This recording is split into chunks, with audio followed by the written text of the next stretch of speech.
Hey Vanner family, today is another Q&A. Welcome to my channel. I'm CrystalVanner and I live in my van. Please watch the whole video so we can grow the family, the channel, and the content. But before we get started with this Q&A, I just want to remind you again that you can help your favorite YouTubers earn their income on YouTube for free just by watching videos from start to finish and watching as much of the ads as possible. I know there are long ads on there, so just do your best. If you want to contribute to them in other ways, you can see if they have a Patreon like I do. I'll put it here. And you can help them create content and grow the channel. Or you can see if they have YouTube memberships on their channel like I do. And you can also help them to create content and grow their channel. So today's question comes from Gigi, and her question says, on YouTube, the RTR and WRTR seem to be 99.9% Caucasian. On the other hand, NAARVA seems to only be couples that are driving Class A motorhomes. I'm just wondering if there is a place for me in either group. You mentioned possibly meeting up with NAARVA. Is it more diverse than shown online? That question is about both groups. FYI, I'm a single African-American woman that periodically travels in a van. Thank you in advance, Gigi's Van Escape.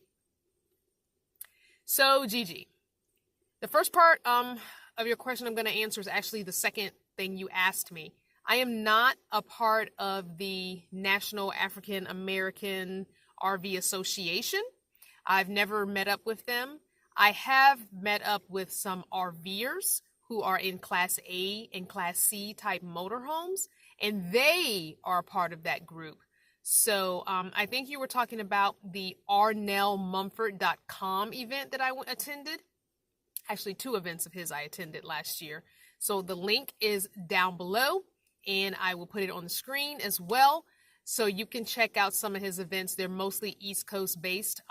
Virginia, DC, Maryland, North Carolina, South Carolina, and I believe maybe Georgia and perhaps Florida. I'm not 100% sure about the Florida one. So I do plan on attending at least 2 of his events this spring/summer.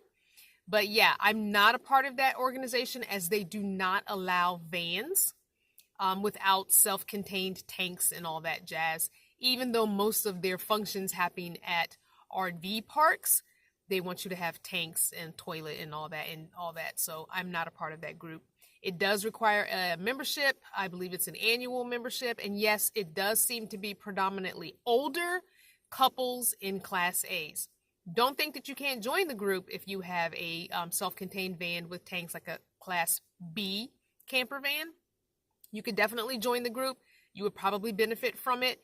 And I think there are sprinkled in some somewhat younger, 40s, 50s, not quite retired people in there. But I think it's few and far between. Also depends on which group you join because there's a national one and then there are local ones as well. So definitely check out the web for information on them. Now, as far as RTR and WRTR, speaking 100% truthfully, it is predominantly Caucasian. So yes, you will find that there. I think it's gotten more diverse as the years go on. I'm filming this in 2020, and right now, I believe that the RTR for 2020 was probably not very big at all just because of the way they had to switch up having it at a fairground and people had to camp somewhere else. I don't think they got the numbers that they've gotten the last few years.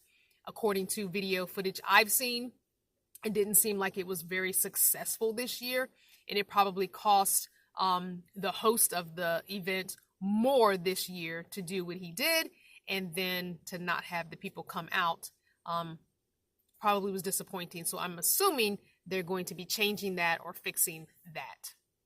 Now, I usually don't let the type of rig I'm in, a van, stop me from going to any event that I see. Normally, I contact the host to make sure, hey, I'm in a camper van. I'm in a self-built camper van. I do not need to hook up to anything. I boondock all the time, which means dry camping. So I don't need access to this, or this. Is this gathering something that I can attend? So before dropping money on something or gas money to get there for a free event, definitely contact the host of it to make sure that it is something that your rig can fit into. And while you're talking to them about that and getting their response via email, social media, or on the phone, ask them about approximately what's the percentage of Black people that show up to this event. I know it's probably a predominantly small percent, but I just want to make sure I'm not going to be the only one. I don't particularly ask that question. I go anyway because I really don't care about being the only person. It doesn't matter to me. If it's an interesting, cool event and they're willing to take my rig, I'm going to go. If I don't feel comfortable, I can always leave or find something else to do in the area. So I hope that answers your question. I would say it's just going to depend really on you, how much you want to invest money, time, gas, and research into the different events, especially if you're having to travel out to Arizona for RTR, WRTR. If you are going to join the National African Americans RV Association, then they're all over the country. That might be something to do that's locally, and you might not have as many issues because, one, you won't be the only Black person. You might be the only single person. You might be the only quote unquote younger person. So, but I would definitely just check it out and see. So if that didn't answer your question and you need me to dig deeper into this conversation, definitely go down into the comments and let's have a discussion about it. If you know more about the two events that I'm talking about in this video, please go down in the comments and respectfully share your opinions and information. Links would be helpful as well. Thank you guys so much for watching another video from start to finish, but it's not over yet. You've got a few more seconds. Mwah! See you next time. Thank you for watching this video all the way to the end without skipping, but don't leave just yet. On your screen are some clickable elements. The one here will let you subscribe to my channel. The one here will let you see my journey from day one until now. And the one down here will let you partner with me in making better content via Patreon for just $1 a month.